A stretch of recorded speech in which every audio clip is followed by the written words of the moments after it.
दोस्तों ओडिशा 147 विधानसभा सीटों का ताजा ओपिनियन पोल सर्वे आ चुका है। दोस्तों अब की बार ओडिशा में किसकी सरकार होगी, यहाँ पे जानेंगे किस पार्टियां को अब की इलेक्शन में कितने सीटें बीजेपी को मिल रहे हैं, बीजेडी को कितने मिल रहे हैं और इंडियन नेशनल कांग्रेस को कितने मिल रहे हैं और किस जिले में कितने सीट है यहाँ पे देखेंगे। और बीजेपी के खाते में किस जिले से कितना और बीजेडी को यहाँ कितने मिल रहे हैं और इंडियन नेशनल कांग्रेस को राहुल जी के खाते में कितने मिल रहे हैं। तो दोस्तों अब की बार बहुत ही जबरदस्त ताजा ओपिनियन पोल सर्वे आया है ओडिशा की जनता की तरफ से। ये वीडियो आपको जरूर देखना चाहिए, लास्ट तक देखिए और जानिए कि ओडिशा में किसकी सरकार होगी। तो सबसे पहले दोस्तों अगर आप लोग चैनल पे आए हो पहली बार तो वीडियो को लाइक करके चैनल को सब्सक्राइब कर दीजिए और इस वीडियो को अपने 5 दोस्तों में व्हाट्सएप से शेयर कर दीजिए। तो चलिए गाइज ओडिशा का ताजा ओपिनियन पोल सर्वे जानते हैं कि ओडिशा में अब की बार किसकी सरकार होगी। आप लोग कमेंट करके बताओ, हम लोग जिले वाइज जिले जानते हैं कि ओडिशा में किस पार्टियों को कितने सीट मिल रही हैं। तो सबसे पहले दोस्तों जिला आता है बरगढ़। बरगढ़ में दोस्तों 5 विधानसभा सीटें हैं और 5 विधानसभा सीटों में से दोस्तों 3 सीटें बीजेपी के खाते में और बीजेडी के खाते में 1 और इंडियन नेशनल कांग्रेस के खाते में 1 जाती हुई नजर आ रही है। तो टोटल 3 सीटें बीजेपी के खाते में और बीजेडी के खाते में दोस्तों 1 और यहाँ पे दोस्तों यहाँ पे देखें तो इंडियन नेशनल कांग्रेस के खाते में 1। तो दोस्तों टॉप नंबर 1 पे बीजेपी यहाँ पे 3 सीट लेकर के लीड कर रही है। और दोस्तों 147 विधानसभा सीटों में से 5 सीटों का ताजा ओपिनियन पोल सर्वे आप सब देख चुके हैं। अगला जिला की बात करते हैं दोस्तों तो बहुत ही बड़ी खुशखबरी झारसुगुंडा के दोस्तों। झारसुगुंडा में दोस्तों 2 सीटें हैं और 2 सीटों में से दोस्तों बीजेपी दोनों के दोनों सीट अपने नाम कर लिया है। गजब के है और बहुत ही ताली बजा दो दोस्तों। बीजेपी ने 5 सीटें अभी तक हासिल कर लिया अपने खाते में और दोस्तों बीजेडी के खाते में अभी टोटल 1 सीटें, इंडियन नेशनल कांग्रेस के खाते में 1 सीटें हैं। तो वहीं पे दोस्तों 147 सीटों में से 7 सीटों का ताजा ओपिनियन पोल सर्वे आप सब देख चुके हैं। उसके बाद दोस्तों अगला जिले की बात करते हैं तो अगला जिला में दोस्तों आता है सुंदरगढ़। सुंदरगढ़ में दोस्तों 7 सीटें हैं विधानसभा के, जिसमें से 2 सीटें जी सीधे यहाँ पे बीजेपी के झोली में खाते में और जाती हुई नजर आ सकती है। तो बीजेडी के खाते में 1 सीट और इंडियन नेशनल कांग्रेस सबसे गजब का यहाँ पे तड़का लगाया। जी हाँ दोस्तों 4 सीटें साधा यहाँ पे अपने खाते में लेते हुए नजर आ रहे हैं। तो इस तरह से दोस्तों टोटल बीजेपी के खाते में 7 सीटें, बीजेडी के खाते में 2 और इंडियन नेशनल कांग्रेस के खाते में 5। तो दोस्तों 147 विधानसभा सीटों में से 14 विधानसभा सीटों का ताजा ओपिनियन पोल सर्वे आप सब देख चुके हैं। उसके बाद दोस्तों यहाँ पे बात करते हैं संबलपुर में दोस्तों 4 विधानसभा सीटें हैं और यहाँ में 1 सीटें जो है बीजेपी के खाते में, बीजेडी के खाते में खाता भी नहीं खुला, इंडियन नेशनल कांग्रेस के खाते में सीधा 3 सीटें गई। तो इस तरह से दोस्तों बीजेपी 8 और इंडियन नेशनल कांग्रेस 8, दोनों बराबर में है, इक्वल है। अब दोस्तों हम लोग बात करते हैं यहाँ पे देवगढ़ में दोस्तों 1 सीटें हैं और 1 सीट यहाँ पे इंडियन नेशनल कांग्रेस के खाते में। तो इंडियन नेशनल कांग्रेस 1 सीट यहाँ पे अधिक है तो 9 सीट हो गया और दोस्तों 1 सीट से अभी बीजेपी से आगे है। उसके बाद दोस्तों अगला जिला की बात करते हैं तो क्योंझर में दोस्तों यहाँ पे 6 सीटें हैं और 6 सीटों में से दोस्तों 5 सीटें जो है इंडियन नेशनल कांग्रेस के खाते में, बीजेडी के खाते में 1 सीट है, बीजेपी का यहाँ पे खाता भी नहीं खुला है। तो दोस्तों यहाँ पे बीजेपी के टोटल खाते में 8 सीटें, बीजेडी के खाते में 3 सीटें, इंडियन नेशनल कांग्रेस राहुल गांधी जी के खाते में यहाँ पे हाथ चाप पर 14 सीटें अभी तक हो चुके हैं, 14 विधानसभा सीटें इनके खाते में मिल चुके हैं। इस तरह से दोस्तों 147 सीटों में से 25 विधानसभा सीटों का ताजा ओपिनियन पोल सर्वे आप सब देख रहे हो। उसके बाद दोस्तों हम लोग बात करते हैं अगला जिला आता है मयूरभंज। दोस्तों मयूरभंज में दोस्तों 9 सीटें हैं विधानसभा के, जिसमें से दोस्तों बीजेपी के खाते में 2 सीटें, कमल छाप दोस्तों बीजेडी के खाते में 4 सीटें और इंडियन नेशनल कांग्रेस के खाते में 3 सीटें। इस तरह से दोस्तों देख सकते हो बीजेपी के खाते में अब टोटल 10 सीटें आ चुकी हैं, बीजेडी के खाते में 7 सीटें और दोस्तों इंडियन नेशनल कांग्रेस के खाते में देखो तो अभी 17 सीटें हैं, टॉप नंबर 1 पे है। और दोस्तों अगला जिला की बात करते हैं तो दोस्तों यहाँ पे बालासोर में देखो तो 8 सीटें हैं और 8 सीटों में से दोस्तों बीजेपी के खाते में 1 सीट और बीजेडी के खाते में दोस्तों यहाँ पे देखो 3 सीटें और इंडियन नेशनल कांग्रेस के खाते में 4 सीटें। सबसे कम सीटें मिले हैं बीजेपी को 1 सीट सिर्फ दोस्तों, बीजेपी के खाते में अभी तक 11 है तो बीजेडी के खाते में 10, इंडियन नेशनल कांग्रेस के खाते में 1, नंबर 1 पे अभी बीजेपी इंडियन नेशनल कांग्रेस जा रहा है। अब दोस्तों यहाँ पे 147 में से 42 विधानसभा सीटों का ताजा ओपिनियन पोल सर्वे आप लोग देख रहे हो। उसके बाद दोस्तों बात करते हैं भद्रक में 5 विधानसभा सीटें हैं और 5 विधानसभा सीटों में से दोस्तों बीजेपी का यहाँ पे खाता भी नहीं खुला।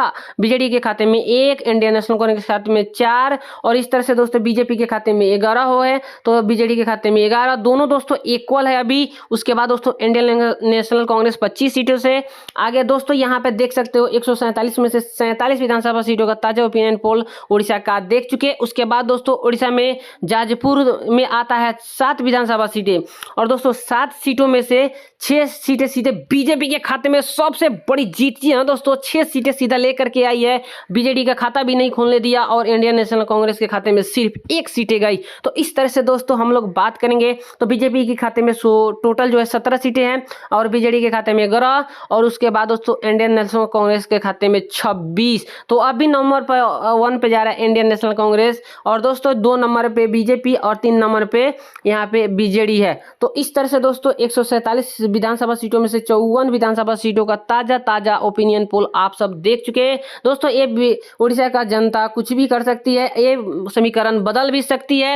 ये दोस्तों संभावित समीकरण आप सब देख रहे हो। ढेंकानाल में दोस्तों बात करें तो 4 विधानसभा सीटें हैं और दोस्तों 4 सीटों में से दोस्तों बीजेपी का खाता भी नहीं खुला, बीजेडी का खाता नहीं खुला। यहाँ पे इंडियन नेशनल चारे के चारों सीट ले करके आई है। सबसे बड़ी जीत यहाँ दोस्तों राहुल गांधी जी गजब के छक्का मारे हैं और दोस्तों यहाँ पे देख सकते हो 17 सीटें बीजेपी के सिर पे है तो बीजेडी के खाते में 11 और इंडियन नेशनल कांग्रेस अभी तक यहाँ पे 30 पे चला जा चुका है दोस्तों, 30 सीटें लेकर के आगे है। तो इस तरह से दोस्तों 147 में से 58 विधानसभा सीटों का ताजा ओपिनियन पोल सर्वे देख चुके हैं। उसके बाद दोस्तों अंगुल में बात करते हैं तो 5 विधानसभा सीटें हैं जिसमें से 4 सीटें बीजेपी के खाते में और सिर्फ 1 सीटें बीजेपी के खाते में। तो दोस्तों बीजेपी ने मारी है बाजी, इंडियन नेशनल कांग्रेस का खाता भी नहीं खुलने दिया और सीधा अपने नाम 4 सीट लेकर के आया। जी हाँ दोस्तों, बीजेपी के खाते में टोटल 21 सीट है और बीजेडी के खाते में 12 और इंडियन नेशनल के खाते में 30। तो दोस्तों यहाँ पे 147 में से 63 विधानसभा सीटों का ताजा ओपिनियन पोल सर्वे आप सब देख चुके हैं। उसके बाद दोस्तों बात करते हैं सुबर्णपुर में दोस्तों 2 विधानसभा सीटें हैं और 2 में से दोस्तों बीजेपी के खाते में 2 और दोनों के दोनों बीजेपी ही ले लिया है। तो दोस्तों ये बीजेडी और इंडियन नेशनल कांग्रेस का खाता भी नहीं खुलने दिया, ये समीकरण बदल भी सकती है। और दोस्तों यहाँ पे बात करते हैं अब टोटल बीजेपी के खाते में 23 सीटें हैं और बीजेडी के खाते में 12 और इंडियन नेशनल कांग्रेस के खाते में 30। तो दोस्तों 147 में से 65 विधानसभा सीटों का ताजा ओपिनियन पोल आप सब देख रहे हो। दोस्तों अगला जिला की बात करते हैं तो अगला जिला आता है यहाँ पे बलागीर। दोस्तों यहाँ पे 5 विधानसभा सीटें हैं जिसमें से दोस्तों बीजेपी 2 सीटें लेकर के आई अपने नाम और बीजेडी 3 और यहाँ पे इंडियन नेशनल कांग्रेस के खाता भी नहीं खोलने दिया। दोस्तों ये बहुत ही गजब की बात है, 25 सीटें बीजेपी के खाते में, बीजेडी के खाते में 15 और अभी इंडियन नेशनल कांग्रेस 30 पे है। तो दोस्तों 147 में से 70 विधानसभा सीटों का ताजा ओपिनियन पोल आप लोग देख रहे हो। उसके बाद दोस्तों हम लोग बात करते हैं नुआपाड़ा में। दोस्तों यहाँ पे 2 विधानसभा सीटें हैं और 2 में से दोनों सीटें जो है बीजेडी के खाते में, इधर में बीजेपी और इंडियन नेशनल कांग्रेस का खाता भी नहीं खोलने दिया बीजेडी ने और दोस्तों अपने दोनों के दोनों नाम में सीट कर लिया। तो दोस्तों इस तरह से बीजेडी के खाते में अभी टोटल 17 सीटें हैं। उसके बाद दोस्तों अगला जिला की बात करते हैं तो अगला जिला आता है निकल के यहाँ पे नंबरपुर। जी हाँ दोस्तों, यहाँ पे देखो तो यहाँ पे 4 विधानसभा सीटें हैं और 4 में से दोस्तों 3 सीटें जो है बीजेपी के खाते में, 1 सीट जो है बीजेडी और इंडियन नेशनल कांग्रेस का खाता भी नहीं खुला इधर में। तो टोटल बीजेपी के खाते में अभी 28 है और बीजेडी के खाते में 18 और इंडियन नेशनल कांग्रेस के खाते में 30। अब दोस्तों हम लोग बात करते हैं अगला, तो अगला आता है दोस्तों कालाहाड़ी में। दोस्तों टोटल 5 सीटें हैं और 5 सीटों में से दोस्तों 1 सीटें बीजेपी के खाते में और बीजेडी के खाते में 3 सीटें, इंडियन नेशनल कांग्रेस के खाते में 1 सीटें। सबसे बाजी आगे मारा है तो बीजेडी 3 सीटें लेकर के सीधा यहाँ से निकाला है और दोस्तों अच्छा काम करते हुए सीधा अपने खाते में अपने नाम 21 सीटों का यहाँ पे ताजा ओपिनियन पोल सर्वे के द्वारा लाया। दोस्तों बीजेडी के खाते में 29 और इंडियन नेशनल कांग्रेस के खाते में 31। अब दोस्तों 147 विधानसभा सीटों में से 81 विधानसभा सीटों का ताजा ओपिनियन पोल सर्वे आप लोग देख चुके हैं। उसके बाद दोस्तों अगला जिला की बात करते हैं तो कंधमाल में दोस्तों यहाँ पे 3 विधानसभा सीटें और तीनों में से दोस्तों बीजेपी को 1, बीजेडी को 1 और इंडियन नेशनल कांग्रेस के खाते में 1 विधानसभा सीटें मिली। तो इस तरह से दोस्तों बीजेपी के खाते में 230, बीजेडी 22 पे, इंडियन नेशनल कांग्रेस 32। तो दोस्तों यहाँ पे 147 में से 84 विधानसभा सीटों का ताजा ओपिनियन पोल सर्वे आप सब देख चुके हैं। उसके बाद दोस्तों बौद्ध में बात करते हैं तो 2 विधानसभा सीटें है, दोनों के दोनों भी सीटें इंडियन नेशनल कांग्रेस, और दोस्तों इंडियन नेशनल कांग्रेस अभी 34 सीटें लेकर के यहाँ पे आगे है नंबर 1 पे। दोस्तों कटक में बात करते हैं 9 विधानसभा सीटें हैं और 9 में से दोस्तों बात करें तो 1 सीटें बीजेपी, 2 सीटें यहाँ पे बीजेडी और 7 सीटें इंडियन नेशनल कांग्रेस। बहुत ही बड़ी जीत यहाँ दोस्तों इंडियन नेशनल कांग्रेस 41 सीट लेकर के यहाँ पे है। तो दोस्तों बीजेडी यहाँ पे 24 सीटें और बीजेपी की बात करें तो 31 सीटें, यानी कि नंबर 1 पे दोस्तों इंडियन नेशनल कांग्रेस है। एकदम जबरदस्त परफॉर्मेंस दिखा रहा है यहाँ पे ताजा ओपिनियन पोल सर्वे के द्वारा। दोस्तों यहाँ पे नंबर 2 पे है दोस्तों बीजेपी। अब इस तरह से दोस्तों हम लोग बात करते हैं कि केंद्रपाड़ा में दोस्तों 5 विधानसभा सीटें हैं और 5 में से दोस्तों बात करें तो पांचों के पांचों सीटें यहाँ पे इंडियन नेशनल कांग्रेस ले गया। तो दोस्तों इंडियन नेशनल कांग्रेस के पास अभी टोटल 46 है और दोस्तों ये 46 में से बात करें तो गजब का ये एकदम तड़का मारते हुए बहुत ही अच्छे काम किया। उसके बाद दोस्तों बात करते हैं हम लोग यहाँ पे जगत सिंहपुर में बात करें तो 4 विधानसभा सीटें हैं और इधर में बीजेपी के खाते में 1 और बीजेडी के खाते में 1 और इंडियन नेशनल कांग्रेस 2। इधर भी दोस्तों बाजी मारी है इंडियन नेशनल कांग्रेस, राहुल जी के पार्टी दोस्तों यहाँ पे सीधा 48 सीट अपने नाम अभी तक कर चुकी है। और दोस्तों आप लोग बीजेपी के बीजेडी के देखो तो 25 पे 25 है और बीजेपी 32 पे है। तो अब दोस्तों अगला जिला की बात करते हैं तो अगला जिला आता है पुरी। दोस्तों पुरी में 6 सीटें हैं और 6 सीटों में से दोस्तों बीजेपी के खाते में 1, बीजेडी के खाते में 2 और इंडियन नेशनल कांग्रेस 3। तो दोस्तों यहाँ पे इंडियन नेशनल कांग्रेस बहुत ही अच्छे काम करते हुए बाजी मारते हुए जा रहा है और 51 पे है। दोस्तों आपको क्या लगता है कि इंडियन नेशनल कांग्रेस उड़ीसा में इतना अच्छा यहाँ पे विधानसभा सीटें ला सकती है या नहीं? कमेंट करके आप लोग बताओ। साथ ही साथ दोस्तों बीजेडी अब क्या यहाँ पे 27 सीटें लेकर के आई है, तो अब की बार आपकी इलेक्शन में बीजेडी का क्या होगा, कितने सीटें ला सकती है? आप लोग भी अपना ताजा ओपिनियन पोल सर्वे दे सकते हो। बीजेपी अब की बार दोस्तों सरकार बना पाएगी या नहीं उड़ीसा में, आप लोग कमेंट करके बताओ, क्योंकि दोस्तों अभी 33 है और ये समीकरण बदल भी सकती है जनता के द्वारा। दोस्तों कोई भी पार्टियां आगे अपना टीम निकाल सकती है। खुर्दा में बात करें 8 सीटें हैं और 8 सीटों में से दोस्तों यहाँ पे बीजेपी 1 सीट है और 2 सीटें दोस्तों बात करें तो बीजेडी और इंडियन नेशनल कांग्रेस 5 सीटें लेकर के आई है। तो अगले दोस्तों जिले की बात करते हैं हम लोग, तो यहाँ पे बीजेपी 2 सीटें और दोस्तों बीजेडी के खाता भी नहीं खोला, इंडियन नेशनल कांग्रेस खाते में 2, क्योंकि दोस्तों नयागढ़ में 4 विधानसभा सीटें है। और दोस्तों इस तरह से बीजेपी के खाते में टोटल है जो 36, बीजेडी के खाते में 29, इंडियन नेशनल कांग्रेस के 58। अब दोस्तों हम लोग बात करते हैं इधर में गंजाम में दोस्तों 13 सीटें हैं। 13 सीटें में से दोस्तों 9 सीटें एकदम गजब का, मतलब यहाँ पे तो मजा एकदम है। दोस्तों बीजेपी के खाते में टोटल 9 सीटें हैं, बीजेडी के खाते में यहाँ पे 1 सीटें लाए और दोस्तों इंडियन नेशनल कांग्रेस के खाते में 3 सीटें गई। तो टोटल बीजेपी के खाते में अभी तक 45 और दोस्तों बीजेडी 30 और इंडियन नेशनल कांग्रेस 61। 136 विधानसभा सीटों का ताजा ओपिनियन पोल सर्वे आप सब देख चुके हैं। उसके बाद दोस्तों हम लोग बात करते हैं गजपति में दोस्तों 2 विधानसभा सीटें हैं और दोनों के दोनों सीटें जो है इंडियन नेशनल कांग्रेस। तो इंडियन नेशनल कांग्रेस के बाद टोटल जो विधानसभा सीटें हैं 63 हो चुकी हैं।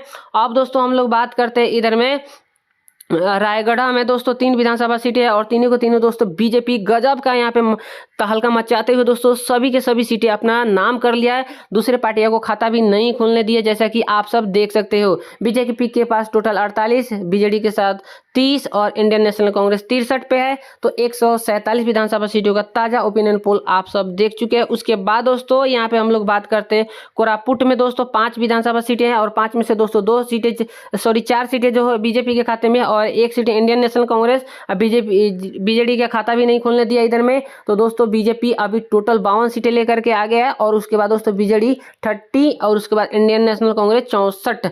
दोस्तों 145 विधानसभा सीटों का ताजा ओपिनियन पोल सर्वे आप सब देख चुके हैं। उसके बाद दोस्तों हम बात करते हैं मलकानगिरी में दोस्तों 2 विधानसभा सीटें हैं और दोनों के दोनों बीजेपी ले गई और दोस्तों इधर बाकी सीट प्रत्याशी को खाता भी नहीं खुलने दिया। पार्टी को यहाँ पे खाता भी नहीं खुला है। तो इस तरह से दोस्तों टोटल बीजेपी के खाते में 54 सीटें हैं और आरजेडी के खाते में यहाँ पे बीजेडी के खाते में 30 और दोस्तों इंडियन नेशनल कांग्रेस के खाते में 64। 147 विधानसभा सीटों का ताजा ओपिनियन पोल ओडिशा का आप सब देख चुके हैं। तो अब की बार सरकार किसकी बनेगी ओडिशा में, क्योंकि दोस्तों सरकार बनाने के लिए हम लोग बात करें समीकरण की समझे तो दोस्तों ओडिशा में अगर 147 विधानसभा सीटें हैं तो बीजेपी के खाते में 54 सीटें मिले, बीजेडी के खाते में 30 और इंडियन नेशनल कांग्रेस के खाते में 64। तो दोस्तों ये समीकरण जो है मतलब जनता के द्वारा ओडिशा का बदल भी सकता है। ये समीकरण संभावित है और ये आप दिल पे मत लेना। दोस्तों आपको बताएं तो टोटल 147 सीटें हैं यहाँ पे ओडिशा में और सरकार बनाने के लिए जो सीटें चाहिए अपने ओडिशा में, कौन सीएम बनेगा, अपना सरकार मतलब कैसे बनाएगा, उसके लिए कितनी सीटें जरूरी होती है, तो कम से कम आपको यहाँ पे 74 सीटें लाना अनिवार्य है। जिस पार्टियों को जैसे कि बीजेपी या बीजेडी या इंडियन नेशनल कांग्रेस ओडिशा में 74 सीटें ला सकती है खुद के दम पे, तो दोस्तों अपना यहाँ पे सरकार बना पाएगी। या ऐसा नहीं होता है तो दोनों पार्टियों को किसी न किसी पार्टियों को मिलना पड़ेगा तब जाकर के सरकार बनता है। अगर साथ ही मतलब बात करें तो बीजेपी और बीजेडी दोनों मिल जाए तो 84 सीटें हो जाएंगी, तो दोस्तों एनडीए की सरकार बन जाएगी ओडिशा में। और दोस्तों बात करें अगर बीजेडी और इंडियन नेशनल कांग्रेस दोनों आपस में मर्ज होती है तो 94 सीट हो जाती है, तभी दोस्तों 74 सीटों से बहुत ज़्यादा आगे है और दोस्तों यहाँ पे जो है इंडिया गठबंधन की सरकार बन जाएगी ओडिशा में। और यहाँ पे बात करें तो बहुत ही मतलब ये गजब का होगा और दोस्तों ये संभावित मतलब ये समीकरण है। ये समीकरण ओडिशा का जनता बदल सकती है, अपनी सरकार खुद से चुन सकती है। ये संभावित यहाँ पे ताज़ा ओपिनियन पोल सर्वे है। और दोस्तों इस वीडियो को आप लोग शेयर करो और आप क्या सोच रहे हो ओडिशा के बारे में, ओडिशा में किसकी सरकार बनेगी, आप लोग कमेंट करके बताना। और दोस्तों आप लोग अपना अपना ताज़ा ओपिनियन पोल सर्वे दो, उसके बाद दोस्तों इस वीडियो को अपने दोस्तों में शेयर करो। फिर मिलते हैं नेक्स्ट वीडियो में। जय हिंद, जय भारत।